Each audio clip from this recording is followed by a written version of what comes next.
राजस्थान में एक गांव का नाम था भानगढ़। सभी गांव वाले बहुत अच्छे से रहते थे। भानगढ़ गांव में एक सेठ और उनकी बेटी प्रिया रहती थी। सेठ भानगढ़ गांव का जमींदार था। सेठ की बेटी बहुत सुंदर दिखती थी और उसी गांव में लाला और रामू नाम का आदमी रहता था। दोनों की नज़र सेठ की बेटी प्रिया पर गड़ गई, क्योंकि सेठ की बेटी थी सोने जेवरात से भरी थी।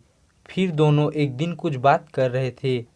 क्यों न हम सेठ की बेटी को मारकर उसके सारे जेवरात अपने पास ले लें। अरे नहीं नहीं, ये तुम क्या कर रहे हो? सेठ की बेटी को मारेंगे? तुमको जेवरात चाहिए तो मेरे साथ आओ, वरना मत आओ। फिर रामू भी लाला के साथ चला गया। सेठ की बेटी प्रिया रोज तालाब के किनारे घूमने जाती थी।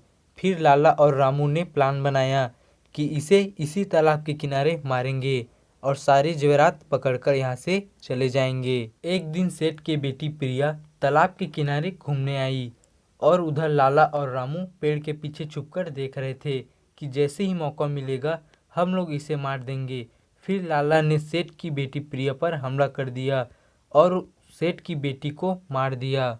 रामू और लाला ने प्रिया की सारी जेवरात लूट ली और वहां से चले गए। अब रात हो चुकी थी। प्रिया अभी तक घर नहीं पहुंची थी। सेठ बहुत घबरा गए। सेठ अपने आदमियों को बोलता है, सभी जाओ और प्रिया को ढूंढकर लाओ। सभी आदमी प्रिया को ढूंढने गए। तभी प्रिया की लाश तालाब के किनारे मिला और सेठ को सूचना दी गई। सेठ ने अपने सभी आदमियों को कातिल के बारे में पता लगाने को कहा। ऐसे ही बहुत दिन बीत गए, लेकिन कातिल के बारे में कुछ पता नहीं चल पाया। फिर धीरे धीरे सभी गांव वाले अपने अपने काम काज पर जाने लगे और सब सही चलने लगा। एक रात को जब लाला और रामू सोए हुए थे तो अचानक से उन्हें भूत दिखाई दिया। दोनों बहुत डर गए। फिर दोनों कोई सपना होगा करके फिर से सो गए। फिर दूसरी रात जब दोनों सोए हुए थे तो उन्हें फिर से वही भूत दिखाई दिया। दोनों बहुत ज़्यादा डर गए। फिर सुबह होते ही ये सारी बात सेठ जी को लाला और रामू ने बता दिया। लाला और रामू की सारी बात सुनकर सेठ, लाला और रामू तीनों एक साथ तांत्रिक के पास गए।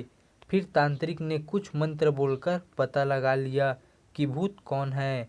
तांत्रिक ने सारी बात सेठ को बता दिया। ये भूत तुम्हारी बेटी प्रिया है और इसको इन दोनों ने मारा है। सेठ ये बात जानकर हैरान हो गए। लाला और रामू को गांव के बीच सजा दिया गया और भानगढ़ गांव से निकाल दिया गया।